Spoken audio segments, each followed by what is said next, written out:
12 men have been chosen for a jury duty on a murder case. There's a young kid at the suspect chair, and he will be highly likely executed if these 12 men agree some guilty. When jurors start to talk about all the evidence on the murder, even you as an audience, you don't have much doubts on the case. The evidence seems legit, and the jurors seems to be convinced that this is just a simple murder case. The boy is guilty, and he should be punished for what he has done. After we see the first voting, you will see that Juror 8 doesn't feel the same way as everyone else. He thinks that the evidences are not as reliable as we thought, and the kid might be not guilty. Boy, oh boy, there's always one. The main theme of the movie is basically Juror 8 trying to convince other jurors that there is a considerable doubt on this case. So, what are we doing now? I guess we talk. But his mission is a difficult one. Every juror in this room, each one of them is a completely different person. They all have unique characteristics. The actors are so talented that these diversities never feels unnatural. Juror 12, for example. Throughout the movie, the actor made magnificent job on expressing his character's lazy and attentive, easily distracted nature. Every time you see his face listening to someone, you can read from it that his mind is way out of this room. This is a pretty complicated business. Or another perfectly acted juror. Also one of my favorite one, Juror 4.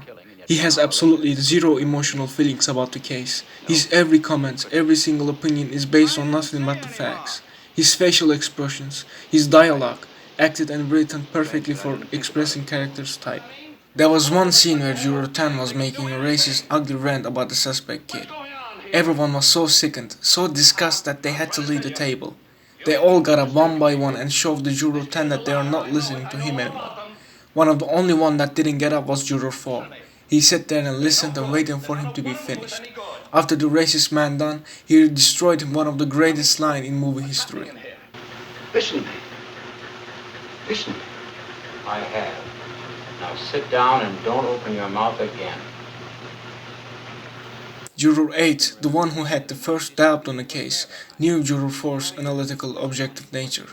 He was almost always facing him when he was talking. He knew convincing Juror 4 was his best chance to convince the others. Remember details under those circumstances? I do. Under great emotional stress? Under great emotional stress. He remembered them correctly in court. He named the pictures and the stars who played in them. Yes.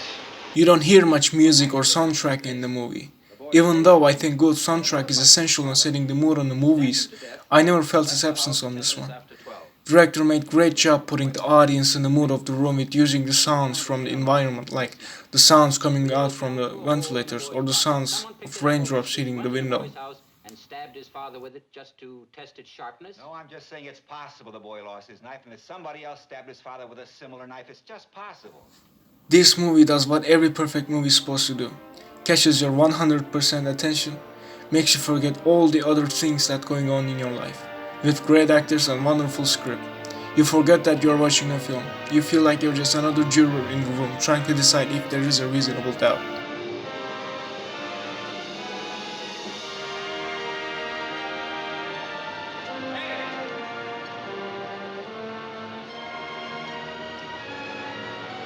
What's your name? Davis. My name's McCardle. Well, so long.